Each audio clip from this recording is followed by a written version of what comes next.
Welcome back, friends. So we were discussing about workplace spirituality as an emerging trend in human resource management.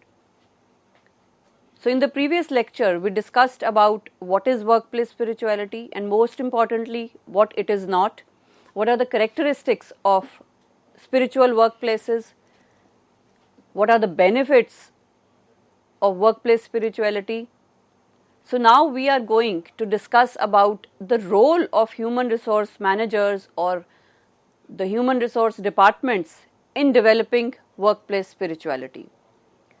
So workplace spirituality is a part of the organizational culture, that how organizations treat their people, how organizations treat their employees.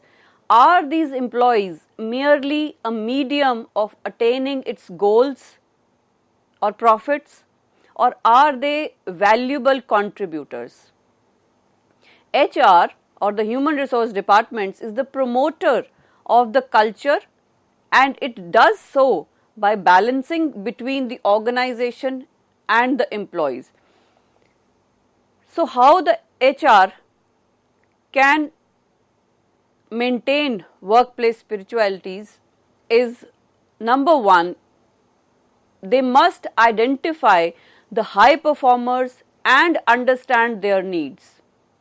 High performing workers are the ones who seek much more than just financial rewards or packages, and that entails all factors to provide them the sense of meaning that has become increasingly important in today's living and working environment.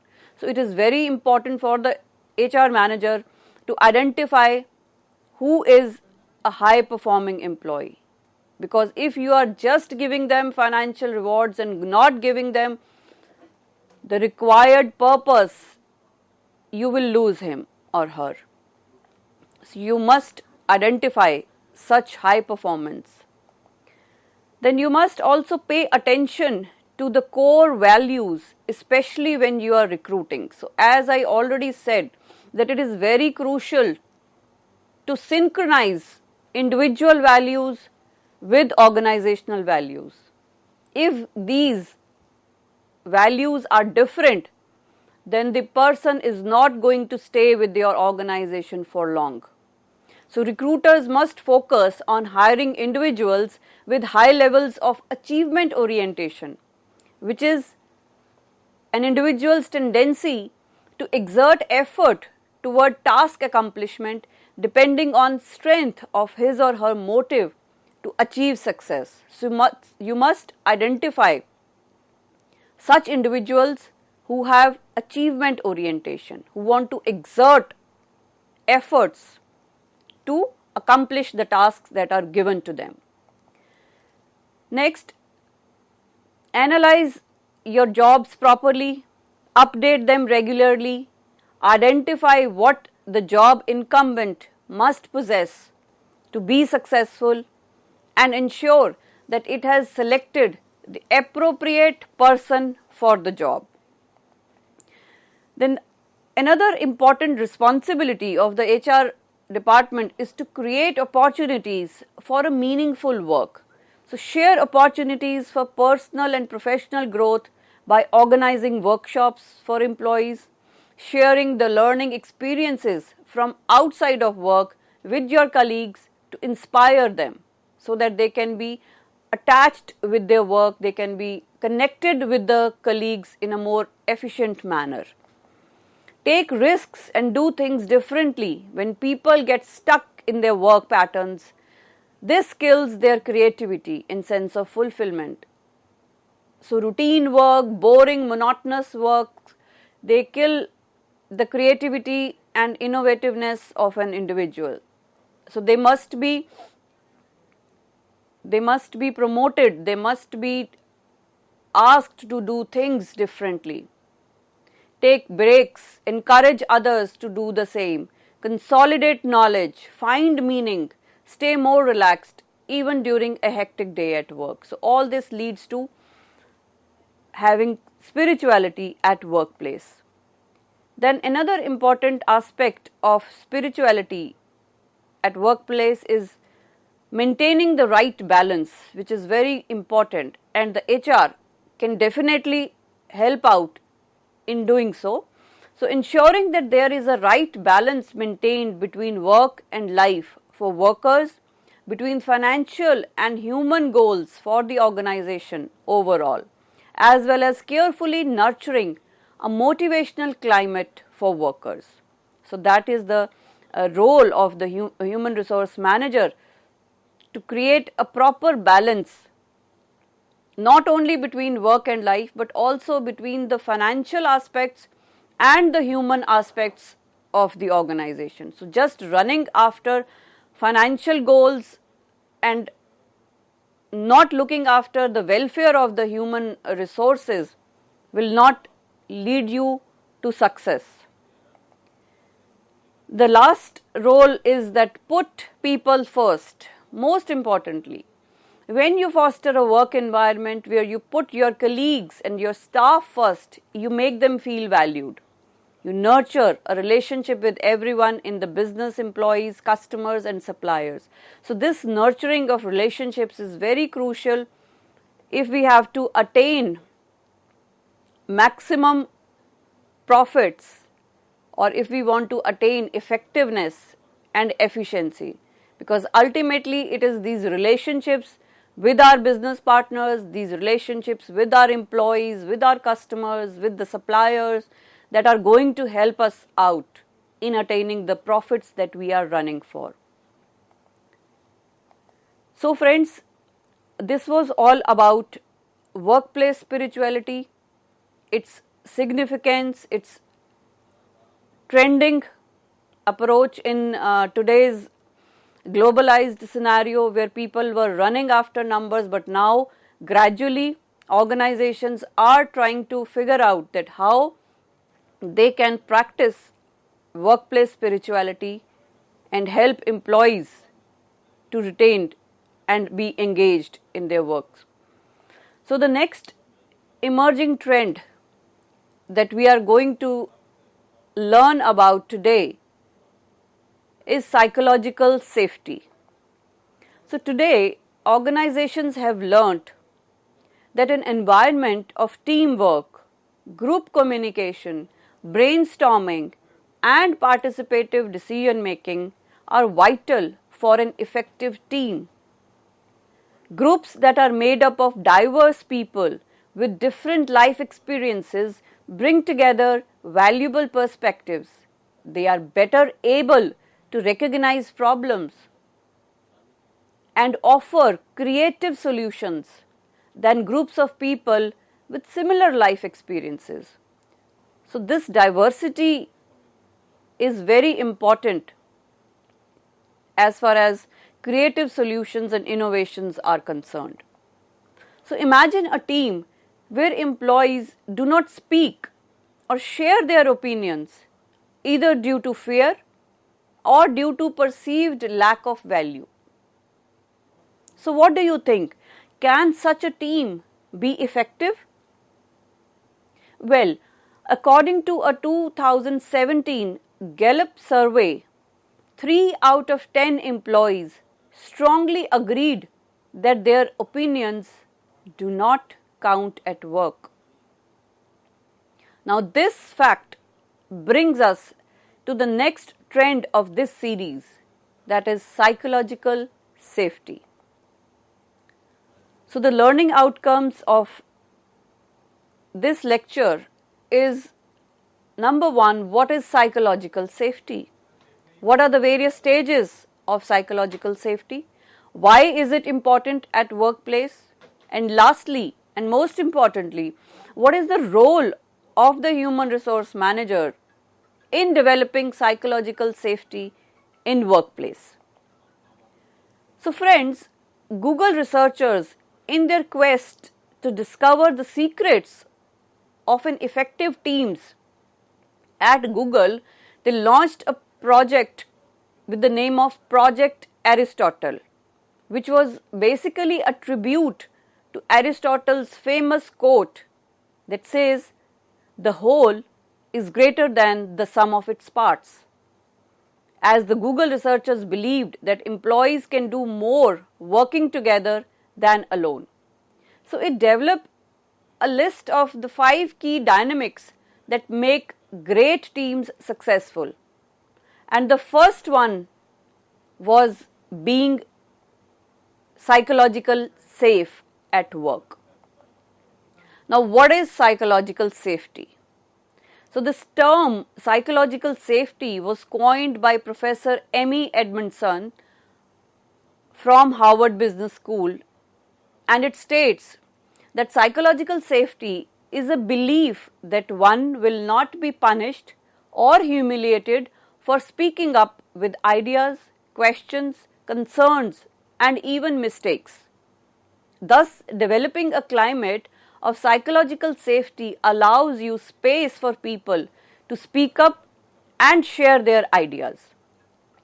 And when employees feel comfortable asking for help, sharing suggestions informally, or even challenging the status quo without fear of negative social consequences, organizations are more likely to innovate quickly, unlock the benefits of diversity, and adapt well to change. And all these capabilities that have only grown in importance in the current scenario. So, in the current scenario, we all want to innovate quickly. We all want to unlock the benefits of having a diverse work culture, diverse people, and adapt well to the changes. So, every organization wants this.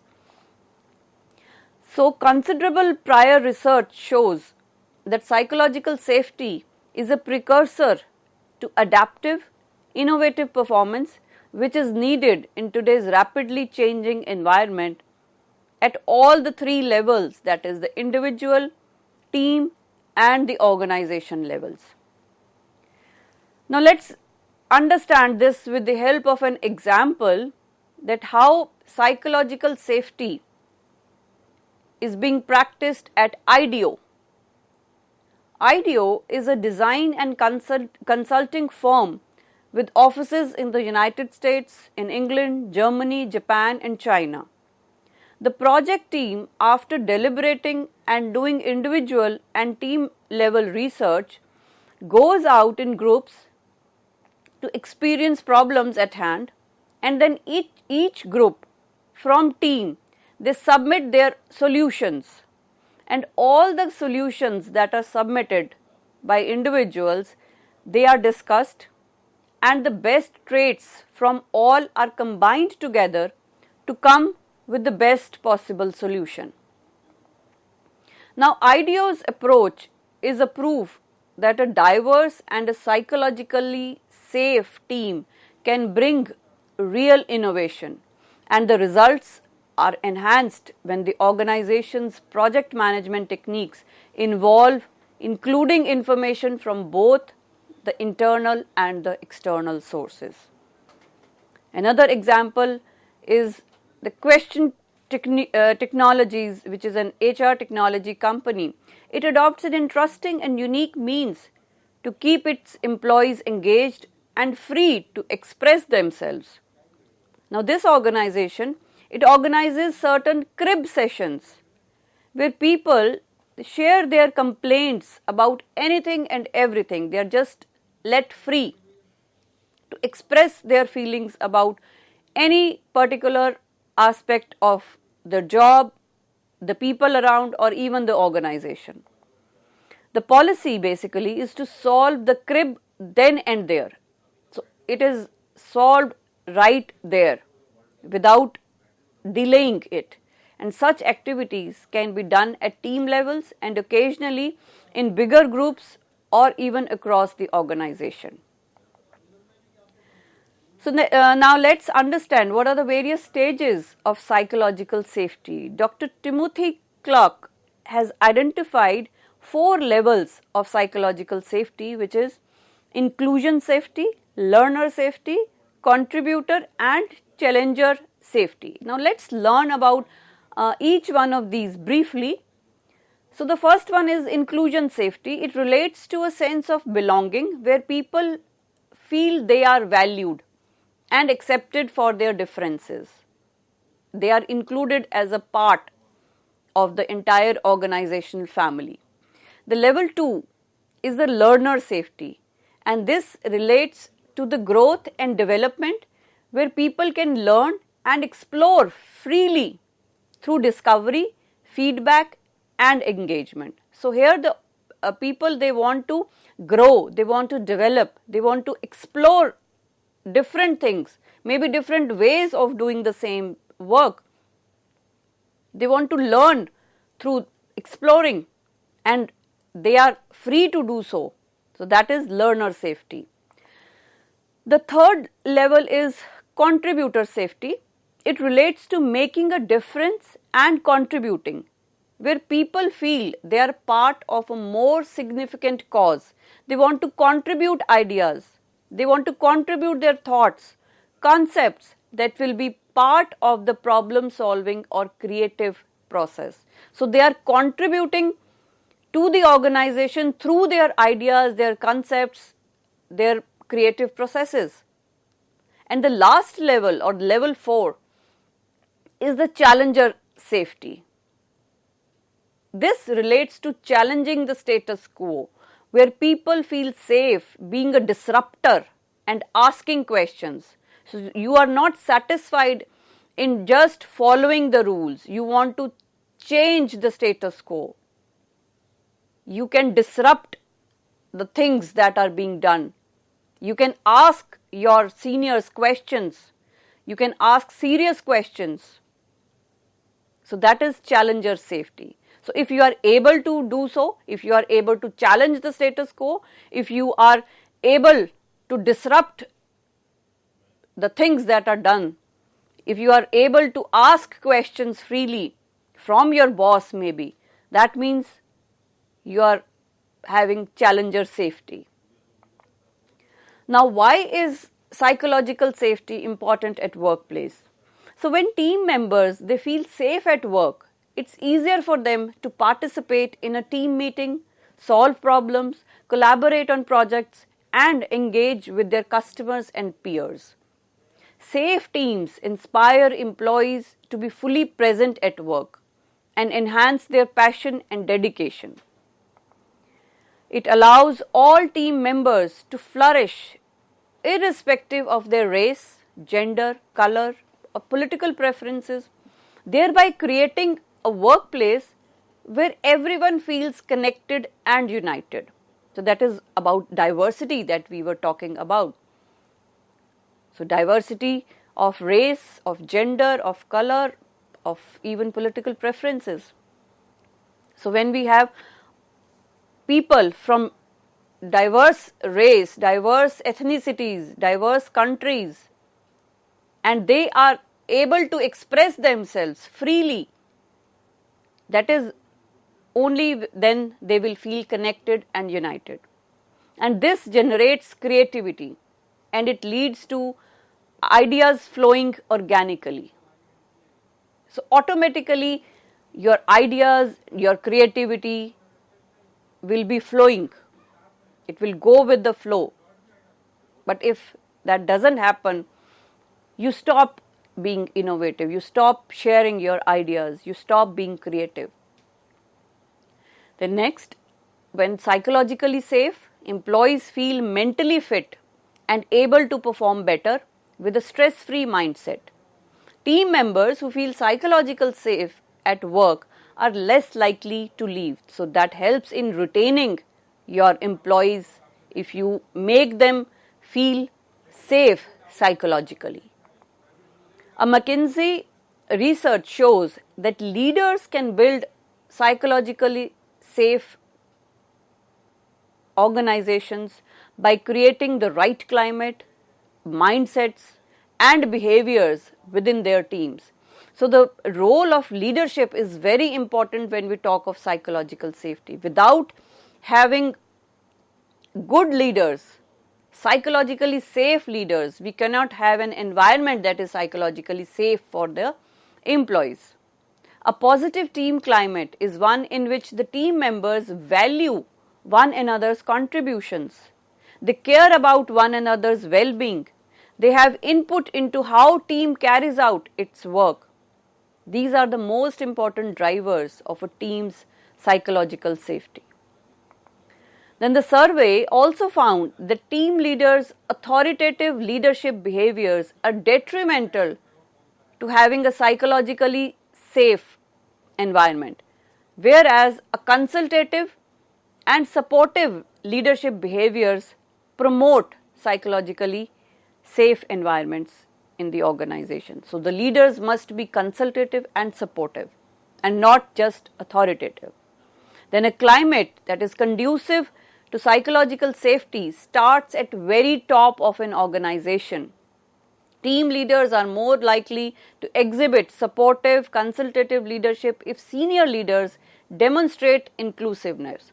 So safety doesn't come from the bottom, it trickles from the top.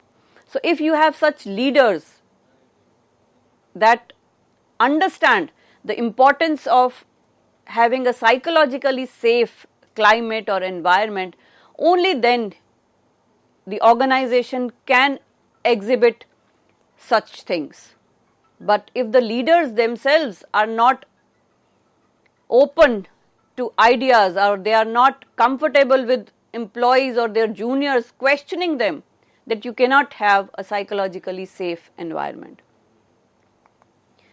Now let's come and understand the role of human resource managers in developing psychological safety in workplace.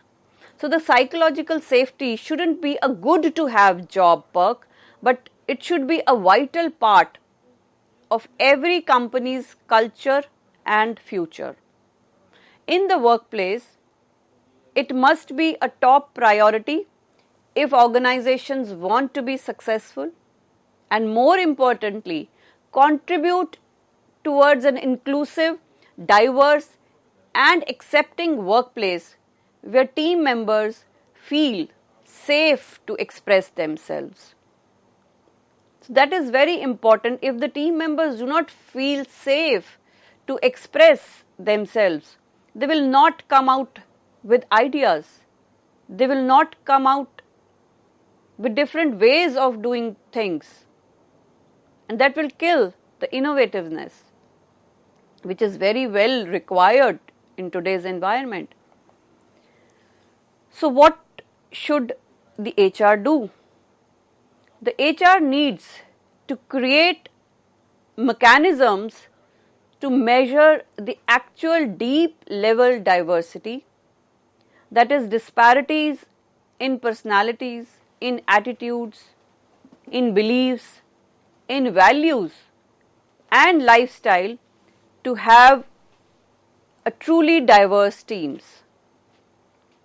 So diversity is important, but more important is the need to accept this diversity, because diversity brings lots of creativity, lots of different opinions because of cultural backgrounds, because of personality traits or attitudinal differences.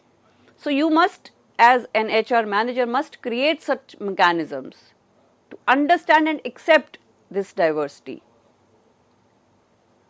And only then you will be, able to let your people speak, let them express themselves, come out with ideas, opinions that may be valuable for you in future.